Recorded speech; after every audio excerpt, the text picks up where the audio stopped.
Welcome back, everybody. This is Drew. I'll be doing another walkthrough of one of our pro tools at fantasygolfbag.com. Today, we'll be looking at the StatModel Pro. So I'll go ahead and hop right on into it. So as always, the pro tools, you can be found at the top in the pro tools dropdown.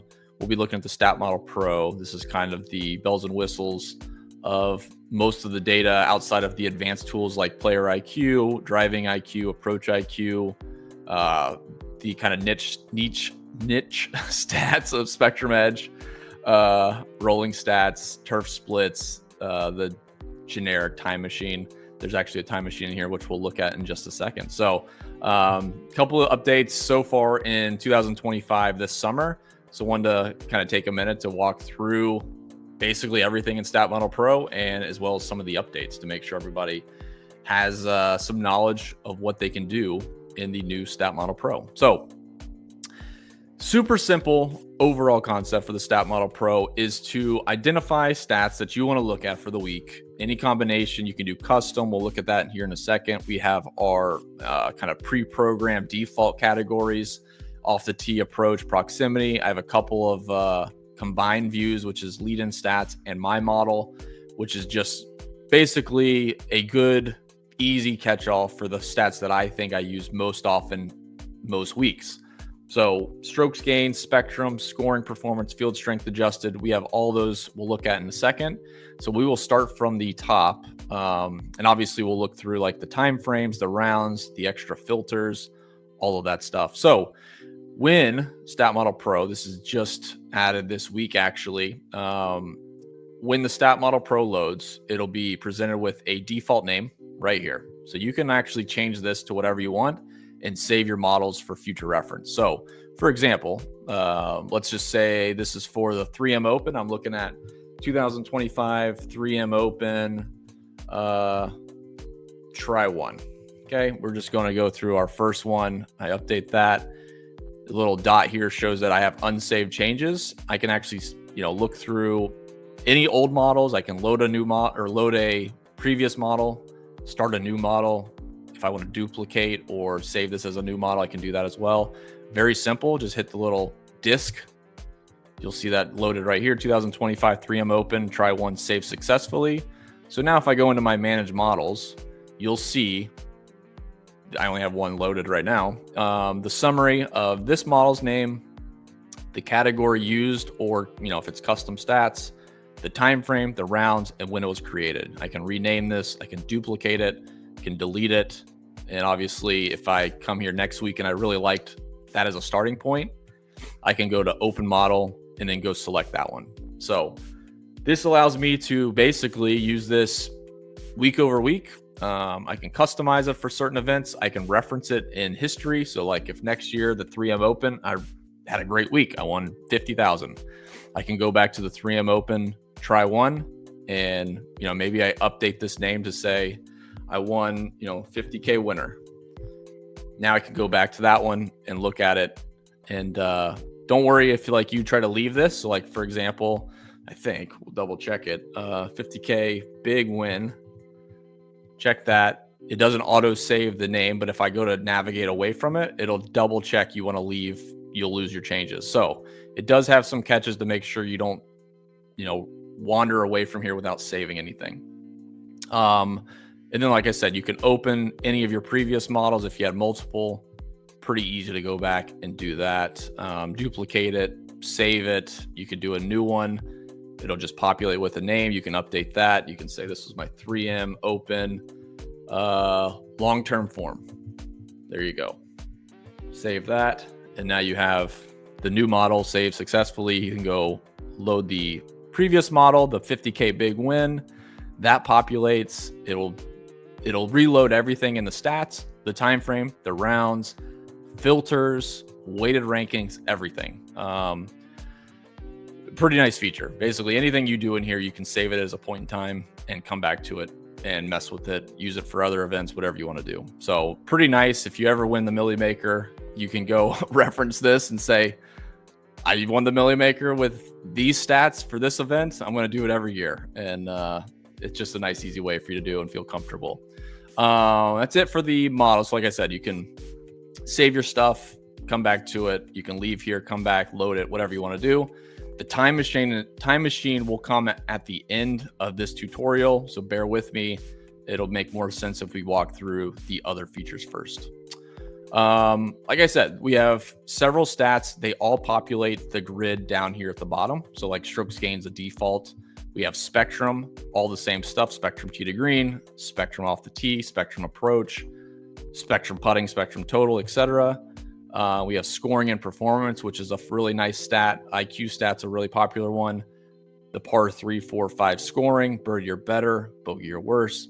All of our stats are relative to the field. So this isn't going to be a raw green regulation number. It is always going to be a relative number. And you can see that in birdie or better. Obviously, Sam Burns isn't making 1.6% birdies or better. He's making 1.6% higher than the field. Same with bogey or worse being negative. That's a good thing. Green regulation 5.1. He's hitting 5% more greens than the field. Same with scrambling. Go back to rank.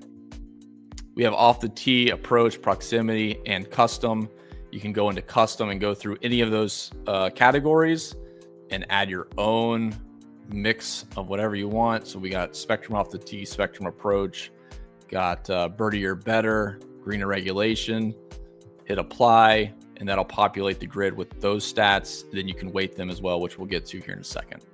So that's the easy way to do it. I'll just go back to strokes gained as a default.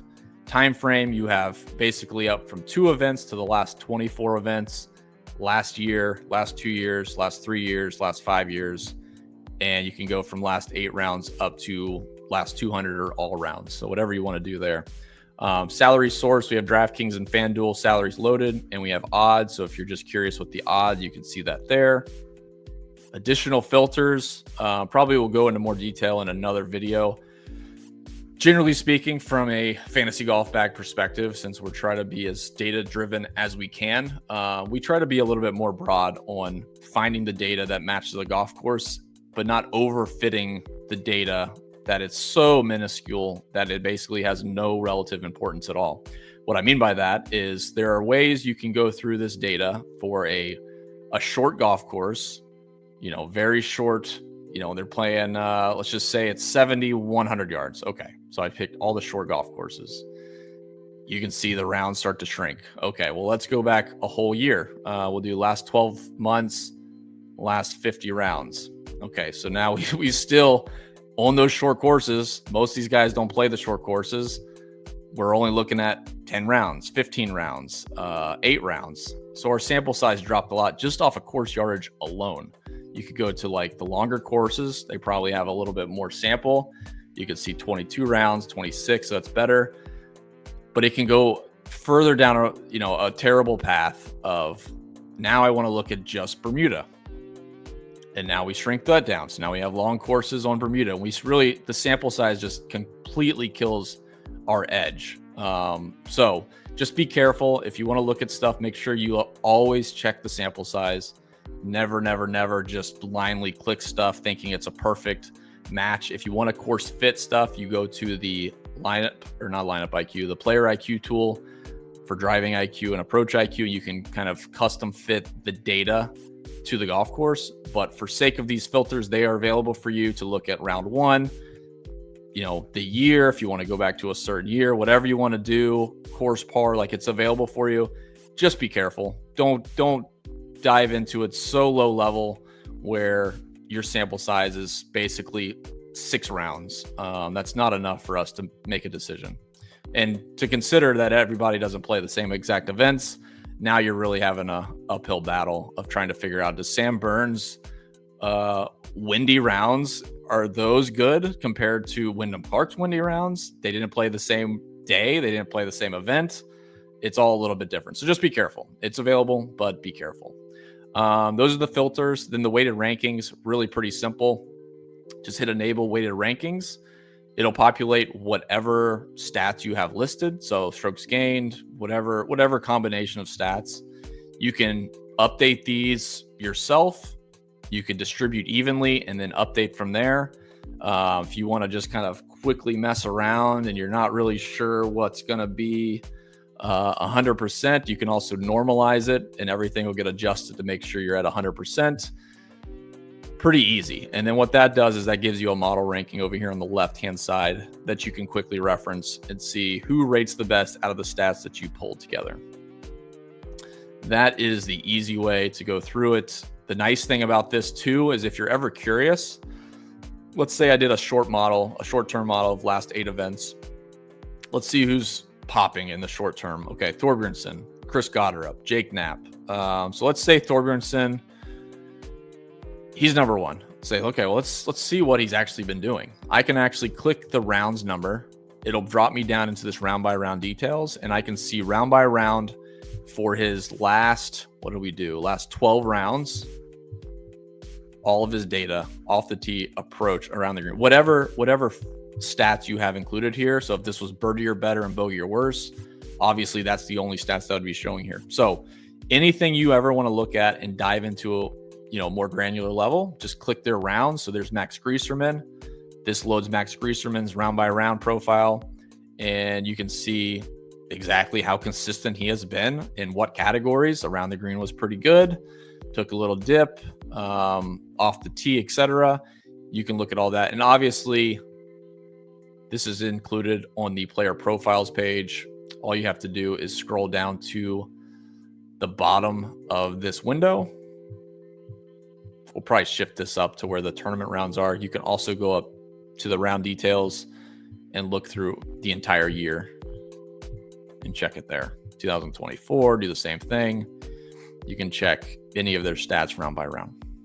Okay, back to the StatModel Pro. Let's close that up. Time machine. This is important. So as you know, every week the golf course changes just a little bit. I think honestly, you could make a pretty good standardized model, which is essentially what projections are that we use anyways.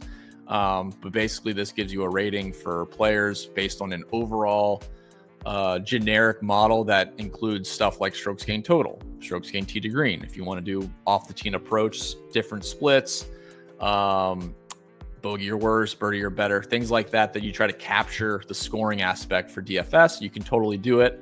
Time Machine allows you to go back to any event. So let's say 2024 3M, because this is the 3M week. We're going to travel back in time. This is a snapshot of everybody that played in the 3M in 2024. I can go look at the leaderboard. I can look at their stats that were leading in to that event. So Johnson Vegas won it in this quick and dirty strokes gained model that we did. He would have been 13th. Max Grieserman finished 2nd. He would have been 12th. Maverick McNeely finished 30, was 79th. So a little bit of a plus difference there. And obviously there's some opposites where guys were, Tony Finau was number 1 and finished 12th. Probably some other ones as well as you go down. You'll probably see, there you go. Chan Kim was 6th, only 10 rounds, missed the cut. So this is essentially a time machine for you to go back to any event at any point in time, look back as if that is today in 2000, whatever day that was in 2024. Look at the data you would have been looking at on that day before this event. You can do it for any, we'll jump to like 2021 US Open, right? So we'll go back to the 2021 US Open. You can see the leaderboard, Bryson, Matthew Wolff, Louis Oosthuizen. You can see their lead-in form prior to that. This gives you an idea where you can go build out your model together, see which ones look really good together. So we can do that and say, okay, well, when I did this in 2021, in my top 10, I had 4 in the top 8. That's pretty good. So now I can snap back to the current week, use that exact same model, and I can say, presume in the top 10 here, there'll be a few guys in the top 5 or top 10. So it's a nice, easy way for you to kind of back test the model. And like I said, if this is ever blinking, that just means there's unsaved changes. You likely change the stat category, time frame, etc. Just click the save button and you are on your way. You can download here. Min rounds allows you to control like who's shown. So like Ches Reavie shows up here with 4 rounds. If I want to do 5 as a min, he will disappear. You don't get that included. Obviously, if you want to favorite players and just focus on them, hit show favorites only.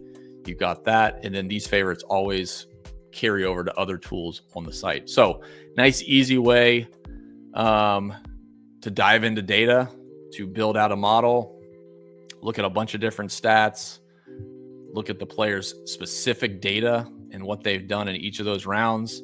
Really, really, really cool feature. So thanks for tuning in. Thanks as always for being a part of Fantasy Golf Bag. We'll look for you later this week with some green screens. See ya.